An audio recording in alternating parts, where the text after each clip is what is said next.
La violación sexual infantil es asociada generalmente con desconocidos con serias perturbaciones mentales que violentamente raptan a nuestros pequeños llevándole la inocencia y la dulzura que llevan dentro.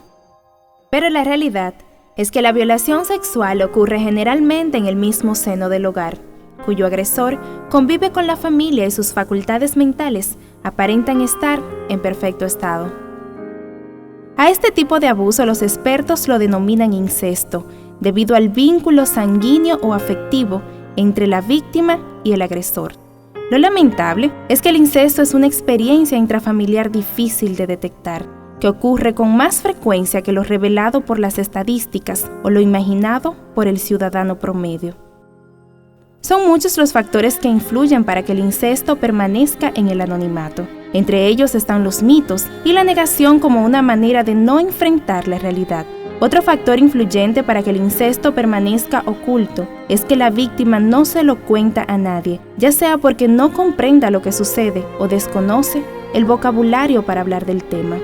Además, el abusador culpa directa o indirectamente a la víctima, no solo del abuso, sino de cualquier cosa que le ocurriese si éste hablaba. Aunque generalmente las víctimas no lo expresan verbalmente, sí lo hacen mediante cambios en su comportamiento. Un adulto debe poner atención cuando un menor manifiesta varios de los siguientes comportamientos: dificultad para caminar o sentarse, comportamiento seductor inapropiado, excesiva curiosidad por el sexo, repentinos cambios de comportamiento y en el rendimiento escolar.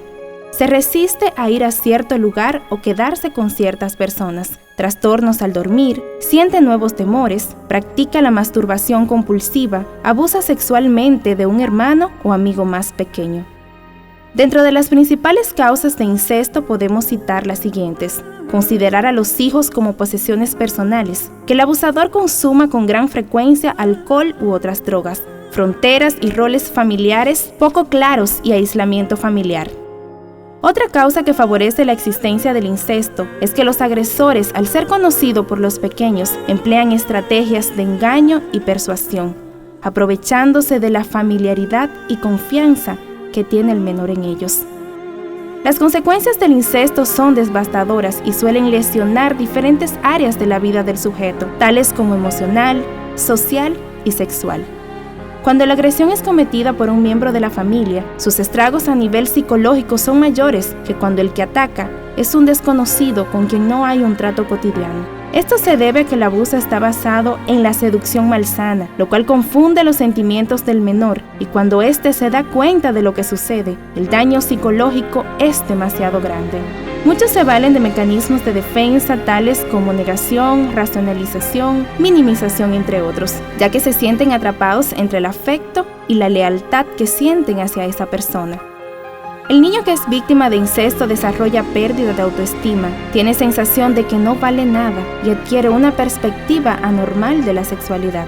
Los adultos que sufrieron abusos en la infancia sienten que están dañados, sucios y que son diferentes. Presentan síntomas de autoculpa, depresión, comportamiento autodestructivo, problemas sexuales, intento de suicidio. Muchos abusan del alcohol u otras drogas.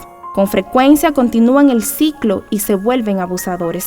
En noviembre de 1989 fue aprobada por las Naciones Unidas la Convención Internacional de los Derechos del Niño como una forma de proteger a nuestros menores, contribuyendo a evitar y castigar el incesto. República Dominicana no se escapa a este acuerdo mundial. Nuestra Constitución tiene leyes que castigan drásticamente el abuso sexual a infantes. Pero a pesar de las leyes que existen para regular el incesto, es muy difícil reportar estos casos ante las instancias judiciales, ya sea por vergüenza, temor al agresor, miedo a que no le crean o romper el vínculo familiar, por lo que la mayoría de estas violaciones quedan en la impunidad y el anonimato.